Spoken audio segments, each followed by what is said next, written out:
¿Qué novedades trae el paquete, maestra? Yo diría que lo más novedoso es este régimen simplificado de confianza. Régimen simplificado de confianza. Sí, tanto para personas físicas como para personas morales. ¿Qué fue lo que hicimos? Bueno, nosotros lo que hemos observado en el SAT es que las personas que menos tienen son las que pagan como porcentaje de sus ingresos más impuestos. ¿Por qué? Pues porque es muy complicado pagar impuestos, muy difícil. Y aunque sí hay muchos beneficios y deducciones, pues se necesita, yo entre broma y entre en serio digo que una maestría en fiscal para poder hacer todas las deducciones. La gente que menos ingresos tiene, pues no tiene a veces el conocimiento para beneficiarse de todas esas deducciones, o bien si contrata a un contador, pues a veces el contador cobra más que lo que tendría que pagar de impuestos, no tiene ningún sentido, termina pagando más proporcionalmente de sus ingresos o de su renta.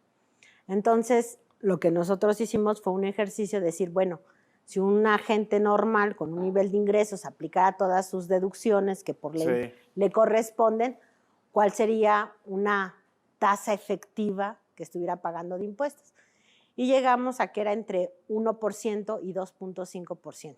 1% y 2.5%. Y ahí fue lo que hicimos. Les propusimos una tabla, que es la que estamos enviando al Congreso, donde estamos tomando 4 regímenes de personas físicas que representan el 82% de las personas físicas, que corresponde a personas físicas con actividad empresarial.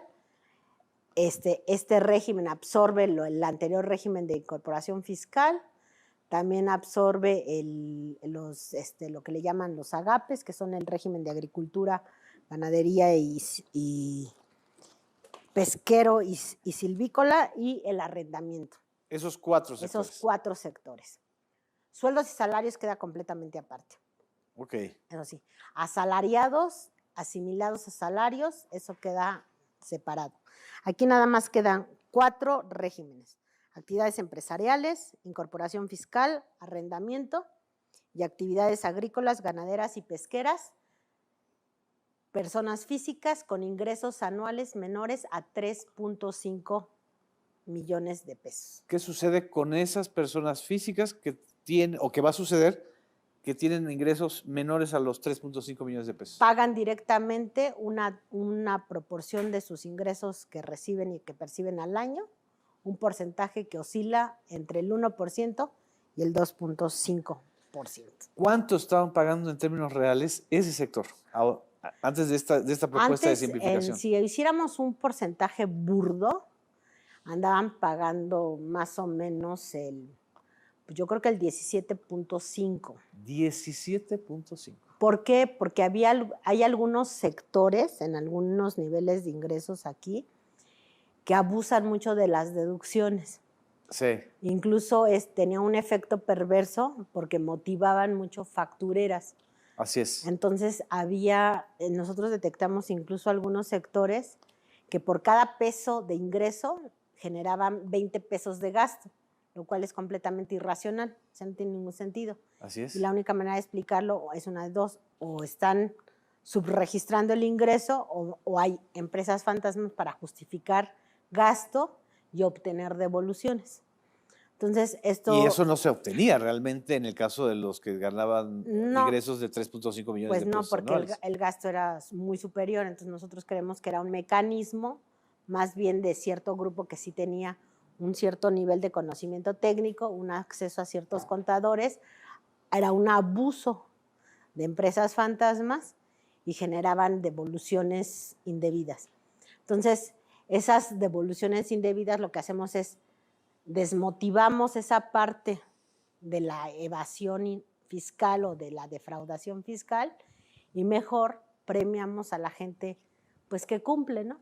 Exacto. Y además ese porcentaje de pago, digamos, era muy superior, en algún momento lo mostramos, pues a la tasa promedio de grandes contribuyentes, que es del 2.4.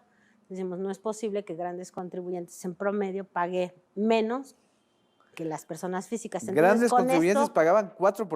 2.4%. 2.4%, mientras un pequeño contribuyente pagaba hasta 17%. Así es, una persona física con actividad empresarial.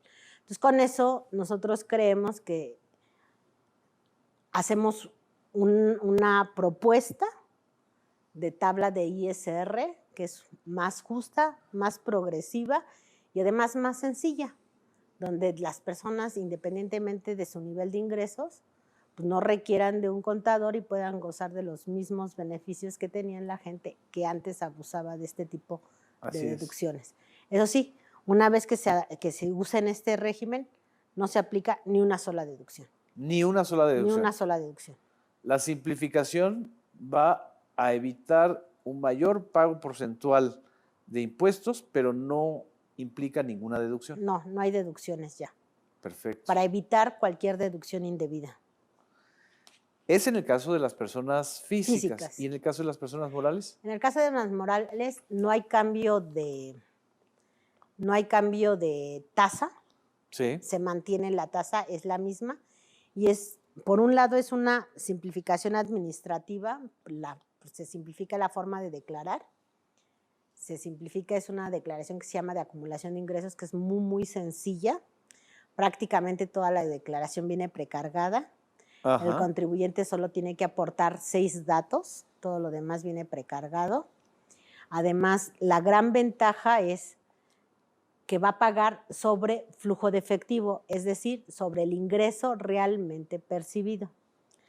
Hasta este año, el impuesto se pagaba sobre el ingreso de vengado, es decir, si un pyme tenía Así es. una factura, pues ya pagaba el impuesto de la factura con independencia que si esa factura ya se la había pagado, había sido pagada o no. Así es. Entonces generaba un costo porque ya el pequeño contribuyente tenía que pagar un impuesto de un ingreso que aún no percibía. Entonces, si bien no es un incentivo fiscal, sí es un beneficio porque disminuye los costos. Entonces, esto creemos que es un apoyo para estos pequeños empresarios. Aquí la única precisión que hay que decir es que son personas morales cuyos socios son personas físicas. Ah, ok. Esa es la restricción. Son personas morales cuyos socios son personas físicas y cuyos ingresos anuales son menores a 35 millones de pesos. Más o menos, ¿qué porcentaje del sector económico representa esto? 96%. 96%. Esto va a beneficiar un 96% de las MIPYMES, de las micros, pequeñas y hasta medianas, ¿no? Así es. Hay una demanda y recientemente entrevistamos a integrantes de una agrupación que se llama Empresarios por la 4T, que son empresarios o emprendedores y emprendedoras, básicamente micros y pequeñas, ¿no? Y justamente lo que decían que es lo que desmotiva mucho a emprender empresas es la parte fiscal, ¿no? Y la corrupción.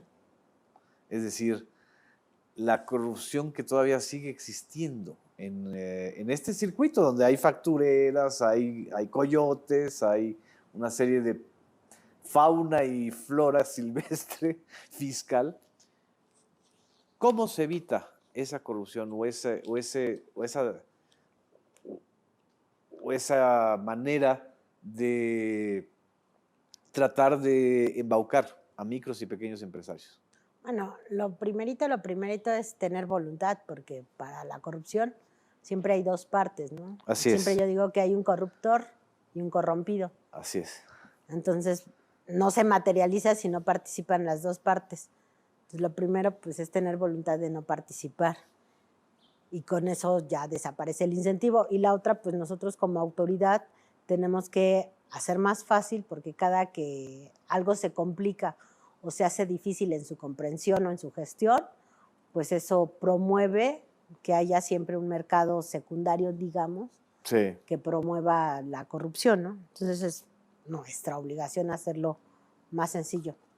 Otra cosa que antes de pasar a otro tema que me gustaría decir, Genaro, es que este régimen simplificado para personas morales, aparte del flujo de efectivo, tiene un beneficio sobre las deducciones en inversiones. Ah, ok. Porque también ampliaron los porcentajes de deducción y se acortaron los tiempos. Por ejemplo, antes el mobiliario y equipo de oficina podías deducir de impuestos el 10% en 10 años. Cada año 10% en 10 años. Ahora puedes deducir el 25% en 4 años.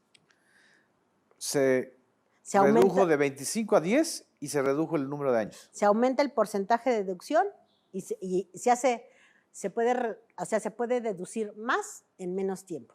Wow. Entonces eso genera pues liquidez en las empresas y es una manera de reactivar la economía. Es un apoyo desde el SAT, digamos, para reactivar la economía. Entonces esas son las aportaciones, digamos, o las propuestas fiscales que hace el SAT para un cambio de régimen simplificado, pero que al mismo tiempo promueva y reactive. Es importante decir que estas propuestas, cuando nosotros hicimos aquí las propuestas, nos salían, digamos, con impacto recaudatorio 0, con la misma base de contribuyentes. Pero nosotros lo que hemos observado, y en el caso, por ejemplo, de personas físicas, que hay casos muy parecidos en otras partes del mundo que se han implementado propuestas parecidas, la experiencia es de que aumenta la base de contribuyentes. Okay. Entonces, en el mediano plazo, la base de contribuyentes puede crecer hasta en un 15 o un 30%. Así es. Entonces, digamos, además de simplificar, o sea, nosotros lo que vimos es que quisimos hacer, ahora sí que como carambola de 3 bandas. Así es. Simplificar el pago de impuestos. Desmotivar la búsqueda de factura falsa. Y por otro lado también buscar a los informales. Exacto. Para que se fueran incorporando fácilmente a la formalidad. Hacia allá iba la pregunta que iba a ser.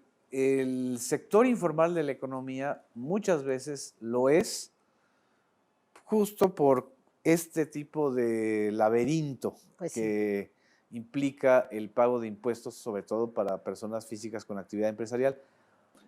Pongamos el ejemplo.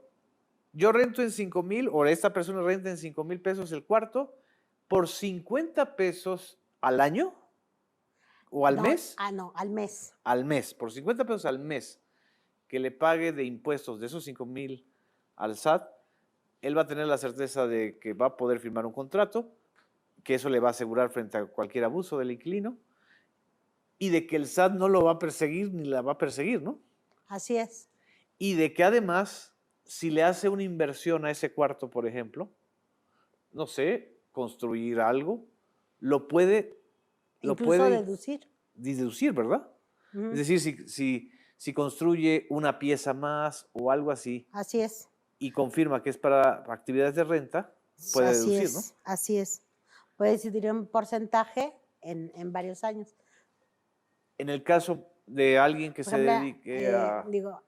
en infraestructura, por ejemplo, se pueden deducir 13% en 8 años. 13% puede deducir en 8 años. Alguien que se dedique, que tenga una fonda, una fondita. En una fondita, sí, la infraestructura que tú necesitas para hacer todas las adecuaciones, ¿no?, que necesitas para hacer un negocio, también lo podrías hacer deducible. Exacto. Son porcentajes más altos en menos tiempo. Entonces es un incentivo para que la gente confíe otra vez o no otra vez, más bien que confíe. Sí, que se vayan formalizando de manera fácil. Estamos pensando que si pasan estos por el Congreso, si aprueba el Congreso esos regímenes simplificados, estamos pensando en, digamos, en programas complementarios para el próximo año, que no nos queremos adelantar todavía, porque necesitamos saber si